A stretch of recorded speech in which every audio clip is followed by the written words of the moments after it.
Welcome one and all to the Cine Geeks podcast where movies, TV, and all things geek collide. I'm Roy, still joined by my lovely co-host Angela. Hello! Hey Angela.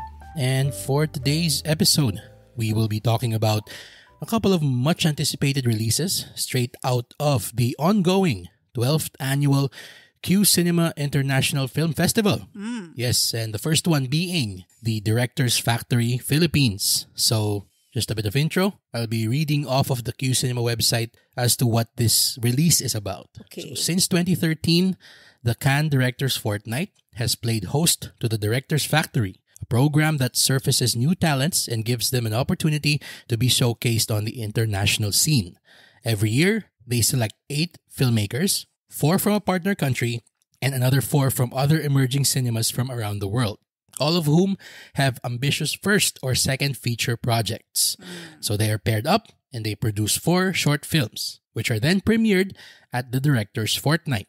And luckily, this year, Directors Factory has selected the Philippines as its partner country, the first Southeast Asian nation to be chosen for this honor. Wow.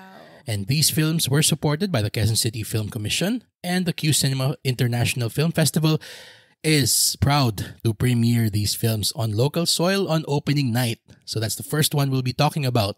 And of course, the other one being the much anticipated Anora, written and directed by Sean Baker, starring Mikey Madison.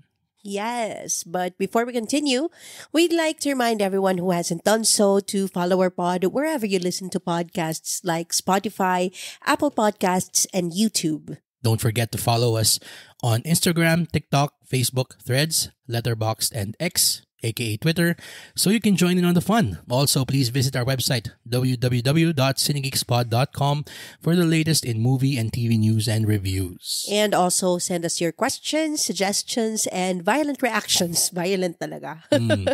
To our email address, cinegeekspod@gmail.com. And by the way, please join us on our Facebook group called the Cinegeeks PHHQ. Alright? There you can interact with us and with your fellow Cinegeeks about the current events and the latest on movies and streaming if you're on streaming. That's right. All right. So, without any further ado, let's go ahead and talk about the first release we'll be talking about for this episode, Anora.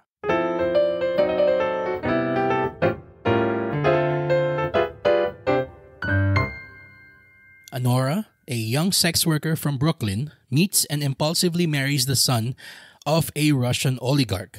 Once the news reaches Russia, her fairy tale is threatened as his parents set out for New York to get the marriage annulled. All right. So, Nora, a much anticipated, paulit tayo, much anticipated release. Actually, I did not know it was much anticipated. I didn't know about the movie until recently lang. Well, true. I mean, meron din naman kasing mga ibang bagay na nag-occupy ng ating headspace at the moment. Pero in terms of being anticipated, dahil dun sa, ano bang tawag dito, yung kanyang accolades that it has been garnering these past few months since its release, has, again, yung built up the hype, so to speak. Because of, Cannes, Pandor. Yes, yeah. So, huwag na natin patagalin pa. Ange, what did you think of Anora? Okay, Anora. First of all, I came into this movie talaga without seeing anything, no trailers, no articles, no whatever. Talagang blind. Blind watch to. Kasi, well, I always do that naman. As much as possible, I wanna go in blind. Para at least hindi colored with bias yung magiging opinion ko if it's ano. So, hindi naman ako affected ng hype. Fortunately. Pero aware lang ako. Like you said, it was mentioned na siya nga yung nanalo ng Palme d'Or. So by that, by association, doon ako nagkaroon ng expectation. Because syempre, yung mga Palme d'Or na alam ko, sobrang memorable for me. Like Parasite and Triangle of Sadness, di ba? Anatomy of a Fall. Yun yung mga naalala kong Palme d'Or. So, I was bracing myself for a gut punch kasi lahat ng mga movies na nabanggit ko were all gut punch talaga from out of nowhere. And Ayun. Ayun. Ayun. Ayun. It's very, how should I put Let's this? just rip the band-aid off na. Okay. Okay. Para siyang Euphoria the movie. Yeah. Yes. Okay. Sige, go. Kasi this speaks a lot to Gen Z, I feel like. Mhm. Yung parang hedonistic lifestyle, yung sobrang grabe yung sexual gratification, yung casual Instant gratification. Yan. yung casual relationships, situationships as they call it. Mhm. Yung mga ganong, tapos yung sobrang impulsiveness, they get married young. I mean, look at Millie Bobby Brown, di ba? Yes. So, parang, yon, it really did not reach me on a personal level kasi hindi ako makarelate dun sa character. I was just watching them. Pero I was taken for a ride naman, kahit paano, kasi it was entertaining Mhm. at some parts. Although yung umpisa was very Euphoria. Yun yung masasabi ko. Yun na lang ang sabihin natin. Tama. Oo. But yeah, si Mikey Madison, the titular character Mhm. portraying Anora Or Annie. or Annie, Yes. akala ko yung pupuntahan ng character niya is parang Hustlers, starring Jennifer Lopez and sino to? Si Crazy Rich Asians, Oo. Constance Wu. Constance Wu, yes. Akala ko magiging ganon kasi parang hooker trying to climb the ladder of social. Yung bang tipong parang gusto niyang makaangat sa station niya sa buhay. Parang ganun. Kumbaga parang ambitious Yes. hooker. Na Oh, yeah. Sure. Sige. yon. And then, well, technically, she was a hustler. Mm. Na pinakita naman dun sa, well, of course, this spoiler review Oh, na to. yeah. Let's just spoil it. Go. Yeah. Hustler talaga siya. As in, ang daming montage dun sa first sequence na talagang she works hard. Siya yung epitome nung, ayun ka na, she works hard for the money. Yun. She ba yan? Proud Mary. Ay, Hindi, iba. ay, iba ba? Sabi, she works hard. Sige, go. Ayun, she works hard for the money. Kanta ni Donna Summer. Ayan. Okay, sige, go. Yon. But it went Hangover instead of The Hustlers. Actually. Oo.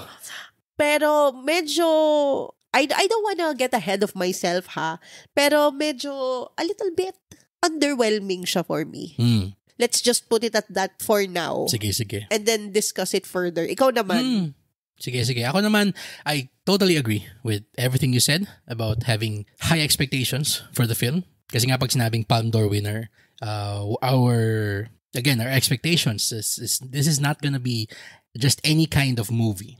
And add to that the fact that there are promotional materials coming out that even say that Anora is quote-unquote pure movie magic. Of course, when you see, yun na nga, of course, when you see, fluff pieces like that, it's impossible not to get hyped. Especially when that film won the Palme d'Or. Kasi over the past few years, yun na nga, we've seen, again, deserving Palme d'Or winners that deserve the hype.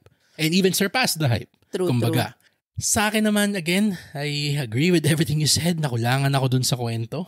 Na parang, yeah, maybe this isn't the film for me. Yung if I may use that axiom, na ayoko siyang gamiting scapegoat or cop-out para sabihin ko na parang, hindi ko naintindihan yung sine. Kasi kapag manonood naman tayo ng kahit anong sine, we try to, again, go in with an open mind. We want to parang experience what the creatives have in store for us in terms of how they see life. Kasi gano'n naman yung sine eh. And through the lens of the writer and the filmmaker. Yun, true. And I wanted to mention this, the last movie episode we had about yung sa Outside, na kung bakit gumana yung movie na yon. And this is something that the late great Roger Ebert said in an interview once. Na a great film makes you forget that you're watching a film.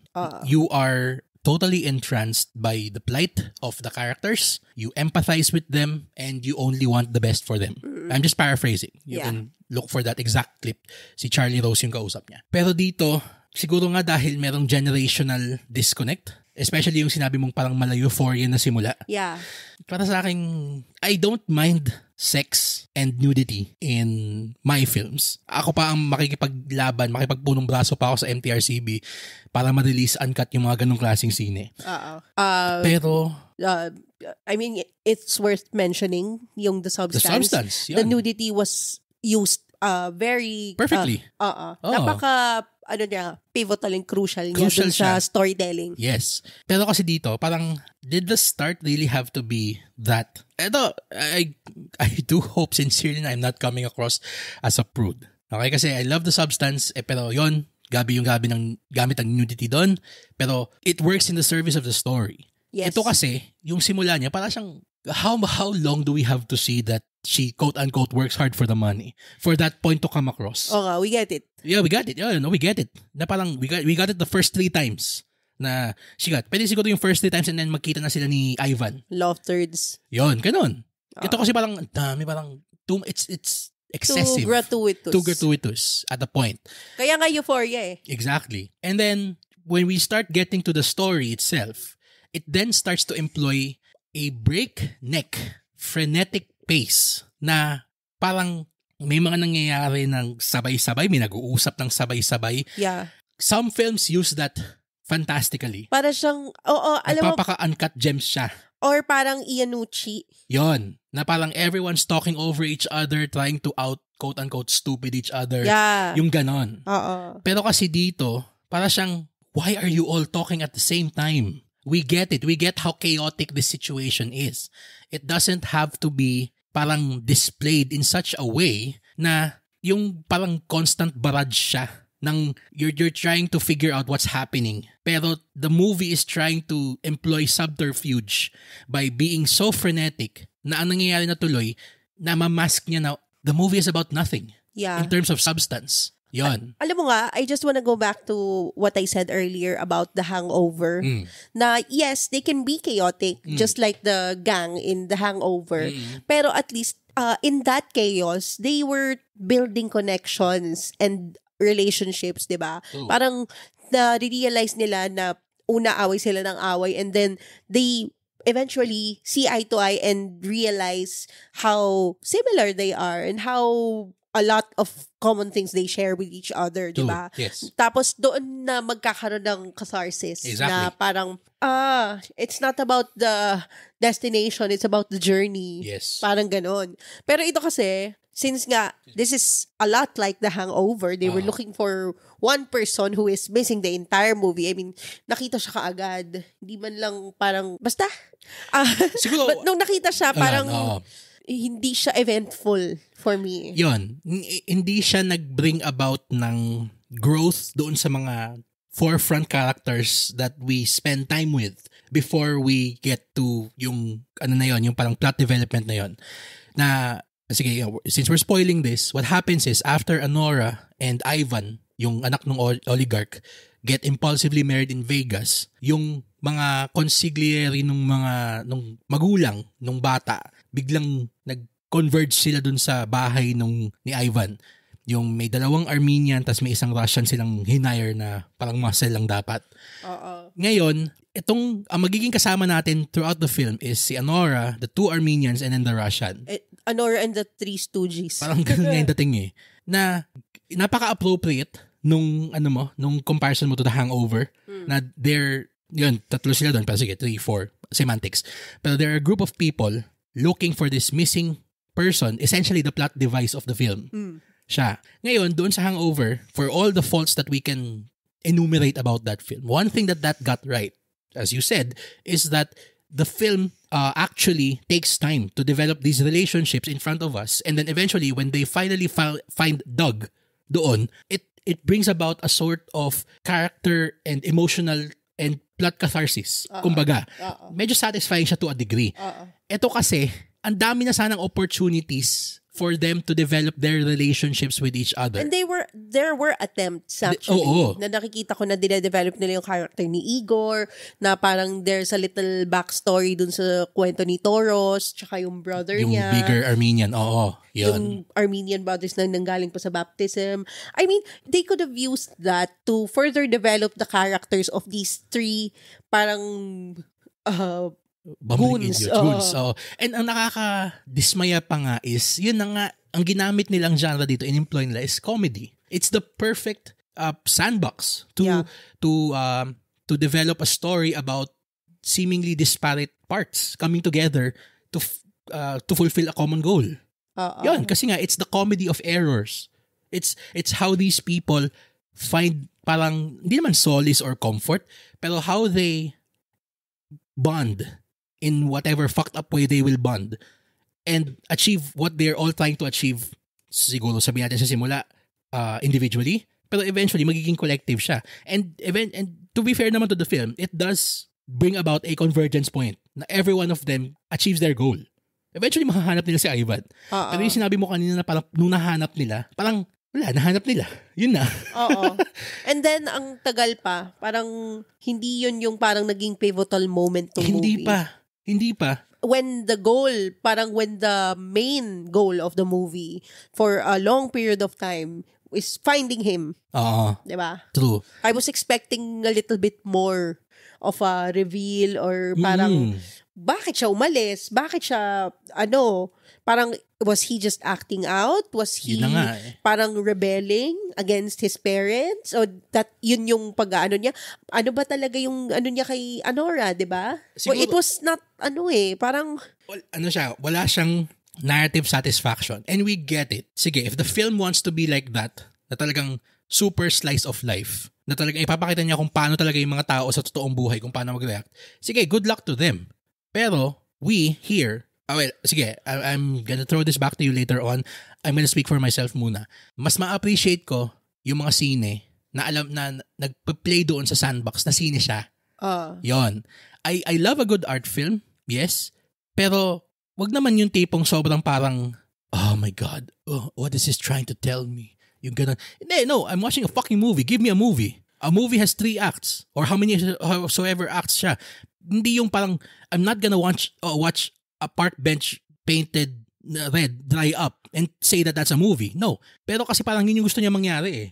Na parang siyang walang dahilan kung bakit ginawa ni Ivan yon. It's just because ganun lang yung generation ngayon. That's not for writing. Me. Sige, there's an audience for a movie like that. I am so squarely not in that bunch of people watching movies na yung sobrang ratcheted up to 100 yung esotericism. Na puro metaphor. No. Give me a fucking movie. Give me a fucking narrative. Make everything make sense as a movie. Yon. Diba? Na sige, magiging counterpoint dyan. Yun yung gusto nyong gawin ng sine. Na parang just accurate portrayal of the hedonism and the impulsiveness of the Gen Z. And the realistic nature of ganong mga affairs. No? Pero kasi nga, yun nga just to add to what you just said kanina. Sige, going back, sorry. With so many things that's happening all throughout the movie, there was little substance in it. Parang one-dimensional yung mga characters kasi hindi naman nag-take time to develop their stories. Oo. Ang hirap maging invested. Invested lang ako kay Anora, but even Anora, wala ako masyadong alam tungkol sa kanya. I wish I knew more about her. Exactly. To really root for her. Diba? Kay Igor, parang there was something that, parang dinedevelop with those parang silent looks niya. Pero, alam mo yon, parang I still was not given more to really latch on to him and to parang champion his character. Kasi, yung parang last 2 characters natin, I'm going straight to the ending now. Go. Sila yung dalawang natira. So, sila yung dapat merong pinakamalayong journey. As characters. Yes. Pero, alam mo yon, parang for Anora, nothing's changed. She just went back to where she started. Even worse, kasi traumatized siya. And Igor, well, I don't know anything Igor about is still Igor. Igor. Except na sinakyan na siya ni Anora. So that changed. I mean, alam ko yung gustong sabihin ng scene na yun. Anatomical positions changed. Pero, ayun nga hindi siya earned. Kasi Oo. wala naman silang in-establish na connection in the beginning except for that wrestling match on the couch. Tapos yung para siyang, Igor was just doing his job, restraining her. Hindi nga siya sinasaktan. So parang, are we supposed to parang infer from that na nagkainlaban sila doon? Or at least nagkaroon ng connection from that. Even nga yung parang sa dulo na meron silang conversation, them just, fucking with each other. Naggagaguhan lang silang dalawa. Are we supposed to infer na Connection a connection was made there? A deeper connection? Or- Parang hindi naman. Or is that parang a reflection of how shallow people are nowadays? That's the connection for them. Wala na nagte-take time na talaga mag-build ng deeper connections. Maggaguhan lang kayo habang nag-yosi. Diba? Sex na. Ganon. I wouldn't So even know. then, that movie loses me right there. Na parang, okay, sige. Okay, movie. Sige, bahala ka dyan. If it were just taken by its own merits, okay? Just as a Nora film without any accolade, it's fine. Serviceable. Yeah, sometimes Palme d'Or can be a blessing or a curse, no? Pero dahil naging Palme d'Or winner siya, parang siyang, saan dito yung ka-Palme d'Or? Diyos ko, Mariosep. Diba? True. Although, para sa akin, Palme d'Or yung rant ni Toros. About Gen Z. Yes. Favorite character of the film, yung dalawang Armenian. Or Especially si Toros, yung young kuya. generation. Yun yung generational statement na hammer home naman ni Anora na the youth of today are all about TikTok and Instagram. Payag ba kayo, guys? Payag kayo, guys? Feeling ko parang kanina tayo dalawa lang yung mga palakpak. Hoy, hindi, Gagi. Marami ba? I mean, the crowd roared in laughter. Sobrang tamang-tama sila. Alam mo yung, nakikita ko pa nga yung iba na, Nagkikringe. tinatouch pa nila yung chest nila na parang, oh my God, tinamaan ako doon. As in, guys. While laughing, of course. Pero it was a light moment naman. Well. It's not like parang they're being called out or anything. Pero, ayun nga parang sure. this is like a movie commenting on the casual hookups of the younger The young generation. Ito na, sige. Dagdag ko na lang ng one last before we wrap it up kasi yun nga, we're gonna go over the short films in a moment. I would have loved it na lang if it actually parang went all in, kumbaga, dun sa pagiging eat the rich. Kasi meron ng thread may morsel na dun Napapunta na sana tayo dun kasi may naging usapan sila nung bago sila pumunta ng Vegas na parang pinroposition ni Ivan una si Anora na maging girlfriend muna kita for a week, 10,000. Tapos pumayag siya. 15. Pumayag siya sa sabi niya 15, tapos nag-deal to si Guy. Sabi ni Guy, pero alam mo kung nag-30 ka, papayag ako sa'yo. Doon sa deal. So essentially, parang siyang meron ng ganun meron ng parang morsel of the rich, quote-unquote, the rich, parang giving her value. And then her, ang maganda sanang magiging journey natin dito was, eventually, Anora determining her own value. Siya yung magne-name nung price niya. Yon. Kasi yung pagdating sa dulo na eventually naging annulled lahat, merong isang moment doon na parang sinabi nung nanay doon dumating na yung magulang niya from Russia, ni Ivan. Sabi niya na parang, no, I'm not gonna do the divorce. I'm gonna get a lawyer and then I'm gonna get everything. I'm gonna get half.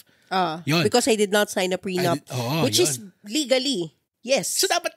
Legally sound. Pero biglang nung sinabihan siya nung nanay ni Ivan na parang, no, I'm gonna get everything. I'm gonna defeat you. I'm gonna eat you up. Parang tiklop naman siya bigla. Parang, nga, that's not the Anora that we saw earlier na so grabing hindi ma-restrain, diba? Where's the girl that works hard for the money? Wala na. Tiklop na lang bigla. At saka hindi, wait lang concern ako doon. Di ba ang sabi sa dulo, 10K yung iwawire sa kanya, dapat 25 yun. Kasi yung 15K na ginawa niyang duty niya as the girlfriend for a Wala week, pa. plus yung 10K para sa divorce, dapat 25K yung binayad sa kanya. Okay lang, inabot. Pakilinaw nga si Sean Baker. Okay lang, Paki-message. Inabot naman ni Igor yung wedding ring sa kanya ninenok ni Igor. Hindi, dapat on top pa yun.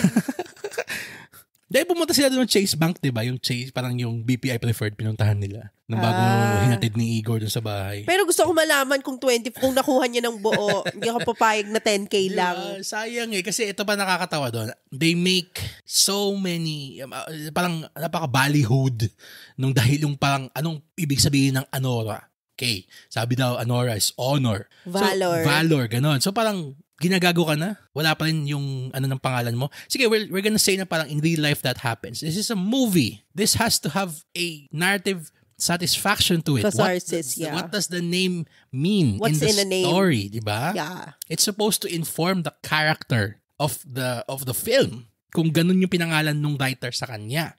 Honor. Or kung magiging inversion siya nung pangalan nung character, at least give us parang threads as to the eventual quote-unquote moral downfall of the character. Dito wala eh. Dishonor. Palaban siya, tapos bigla siya titiklop. Tapos mamaya, palaban siya ulit, tapos titiklop. Walang ano eh, walang build-up doon sa eventual na parang full, parang fold niya. Wala eh. Kasi naka-fold na siya nung simula pa lang eh. Ayoko din ng ending kasi napaka-defeated niya. For somebody named Honor, parang siya yung napaka-dehado. True. So parang, we just watched a snapshot of somebody going through hell. Which is sad. Yeah, I mean... Pero kasi, alam mo ha, one of the comments ko lang dun sa sabi mong Eat the Rich. Kasi nagiging trend na nga siya, di ba? I mean, Parasite, tsaka Triangle of Sadness. Baka kasi parang maging gano'n na yung, signature ni Pamdor. Kaya siguro, hindi na niya ginawang Eat the Rich story to. I mean, Cannes is French. They eat rich for breakfast. So parang, why shy away from it? True. Ay, nako. Anyway, final thoughts about Anora. Final thoughts. I think Anora deserved more. Justice for Anora. Hashtag. Siya yung grifter eh. Siya yung nagsisell ng fantasy. Pero parang siya yung nag-grift. True. Siya yung naloko dito all because she believed in love. Parang Tale as Old as Time pero napaka-teleserye. Parang I don't necessarily like that story. Parang I don't expect this from a Pamdor movie. Yeah. Yung ganun ka-cliche. True. Ako naman, it's not worth the hype. Yan, sige. Let me just burst everyone's bubble now. It's not worth the hype. Not even worth the Palme d'Or. It's entertaining in some parts thanks to its employment of the frenetic pace, yung aforementioned. Pero even then nga it being frenetic is masking its narrative deficiencies. And like what you mentioned a few moments ago, where the movie ends up being so unsatisfying because of where it leaves Anora. Na parang, wala nangyari sa kanya. Wala nga development eh. Kung ano nga sa simula, just went through hell and then stays there. That's it. There's nothing to be gleaned from this. There's no movie magic here. Sorry, whoever outfit was mentioned sa poster na may movie magic. There's none here. Ay. Well, you win some, you lose some. Yeah, yes. So for Anora, we're gonna give this a B. Yeah. Okay, let's go over naman to a bit of, positivity. Kasi ito yung nagustuhan ko naman to. Yung pinanood natin, last November 8, we were invited to the opening gala of Q Cinema 12. Yes. Thank you very much, Q Cinema, for inviting me and Angela to see Directors Factory Philippines. Yes. Yeah. Cinema 11, Gateway Cineplex 18. Again, very, very beautiful cinema. Shout out again kay Gateway Cineplex din. So, let's just go over real quick yung 4 na shorts, kumbaga, na pinanood natin dito. First one called Cold Cut, directed by Don Josephus Rafael Eblahan and Tan Siu. So, just real quick, this is about a dancer who is auditioning for something. May vaguely referred to na parang contest or something. And then it intercuts with sequences of her possibly with an ex-lover na nag-i-inform nung pain and yung actually even the beauty of yung dance na na in-audition niya. Yeah. Yan. Ako naman, I appreciated yung kanyang parang show don't tell niya. Natin yun, weakness natin yun. As Cinegeeks, tayong dalawa, na talagang visual ang kanyang storytelling medium. Sobrang konti nga nung lines. Diba? Sobrang konti lang. Pero I would have appreciated a bit more, siguro, visual storytelling in the sense na, who is this other guy? Kasi parang ang nakikita natin sa kanya, nagkabanggaan sila doon sa parang pila. Tapos nagtatrabaho si guy sa babuyan. Tapos, yun na. Parang nagduduet dance na silang dalawa. Of course, you can infer from, that. Pero I guess that's the limitation, kumbaga, of a short film. And I appreciate it again, yung ganung klaseng not being dependent on too many dialogue. I'll give it a rating of B+. Sige, let's go with B+. Next that we saw was Nightbirds. Yeah!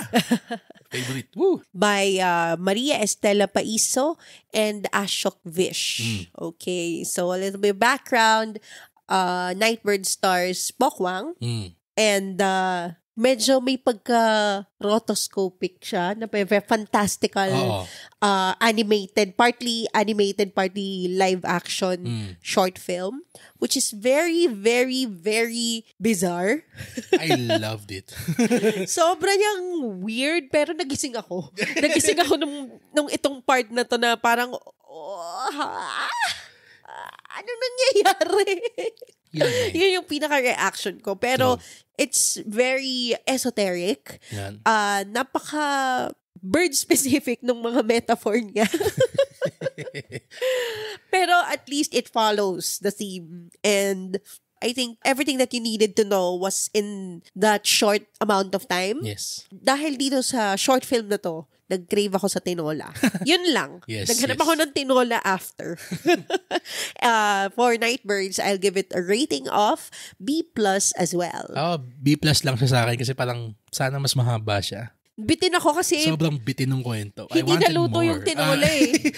Di ba? Di ba mukhang yung tinignan yung sa dulo, yun na yung tinola ni Pokwang? Di ba yun? Pwede din. Open-ended pala, no? Oo, sana naging siya. Naging full. Okay, so moving on. The next one was Silig, directed by Alvin Bellarmino and Lomor Pitch Riti. Hope I pronounced that right. Stars Angel Aquino and Sylvia Sanchez. So, itong si Sylvia Sanchez, si Manang, is dying. And bumalik siya to parang a childhood place, reconnecting with an old friend. Sabihin na lang natin. Ito, parang ayoko i-spoil to. Yan, na old friend na parang trying to tidy up affairs before her eventual passing. Yan. Ito naman, out of the 4 shorts na pinanood natin, ito yung pinaka parang straightforward narrative. Yeah. Yan, na may dialogue, tapos nakikita natin yung nangyayaring events, etc., etc. Maybe traditional, not too esoteric, not too art filmy. Oo. Actually, ang ganda nga, mainstream yun. Very mainstream siya. May mainstream, sensibilities. Kumbaga, I actually liked kung gaano ka snappy yung editing niya. Ang galing nung meron siyang eye for continuity in terms of editing yung gumawa nito. Kasi may mga moments na parang gagalaw sila. Tapos biglang yung next shot, napaka-pleasing, kumbaga, sa mata. Na isang parang quote-unquote fluid motion, pero nag-cut na to the next scene. Magaling yung pagkakagawa. Top-notch, top-notch siya. In terms of yung kwento niya, can you say na parang it's both mainstream and not mainstream at the same time? Without spoiling anything? Oo, parang siyang ganun eh. Huwag na mag-diretso ka na sa rating. Baka ma-spoil pa natin. True. Yan na lang. Yun na masabi natin. Na parang it's both yung mainstream and un-mainstream.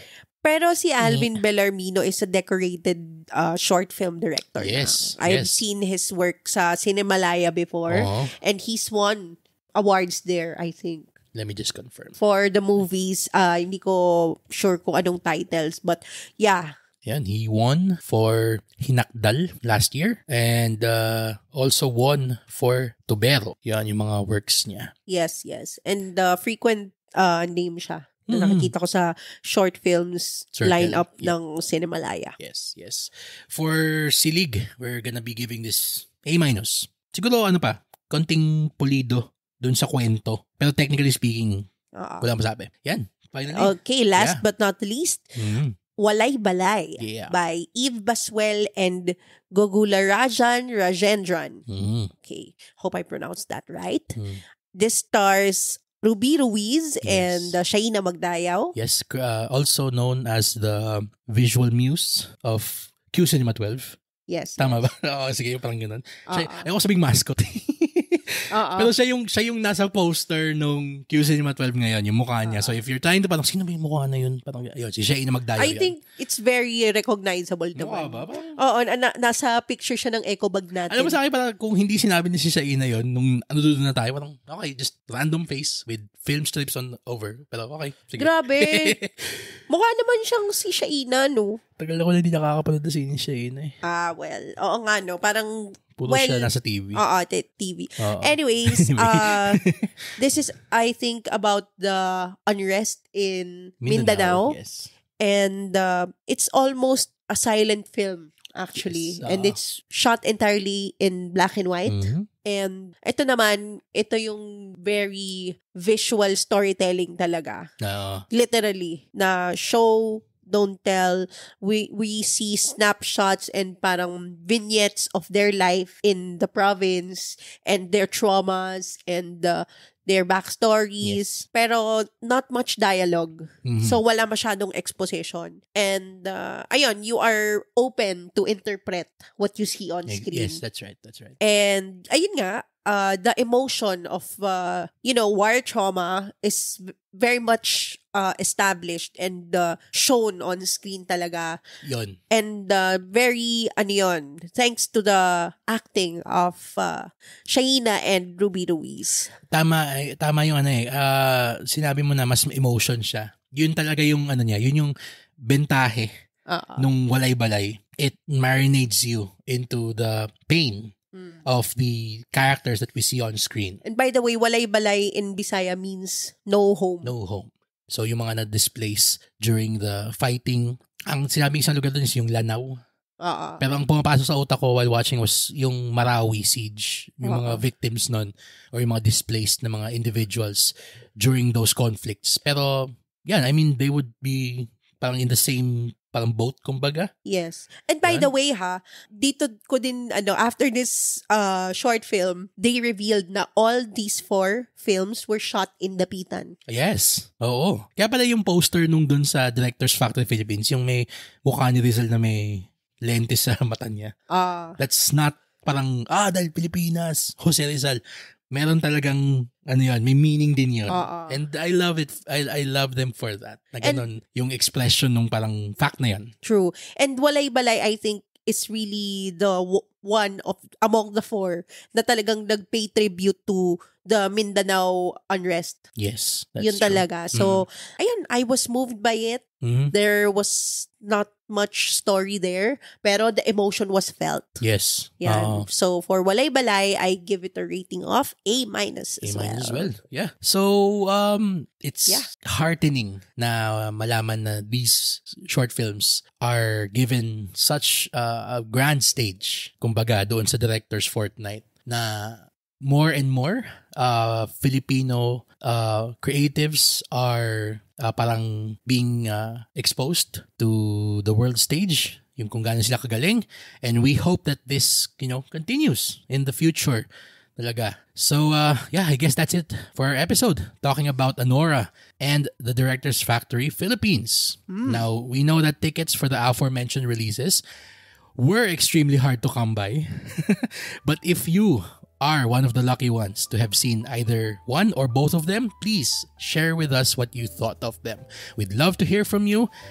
Comment it on our social media accounts or down below on our Spotify episode page. Yes. And don't forget to set your players to automatically download our new episodes so you don't miss out on our fun City Geek conversations. And while you're at it, give us a 5-star rating on Spotify and Apple Podcasts if you had fun or learned something new during this episode. And as always, the studio, the distributor, and the film festival were not given any creative control or editorial approval of this episode. They are hearing our review for the first time, same as you are. So, for my co-host Angela, this has been Roy. Thank you for listening to the Cine Geeks podcast, where movies, TV, and all things geek collide.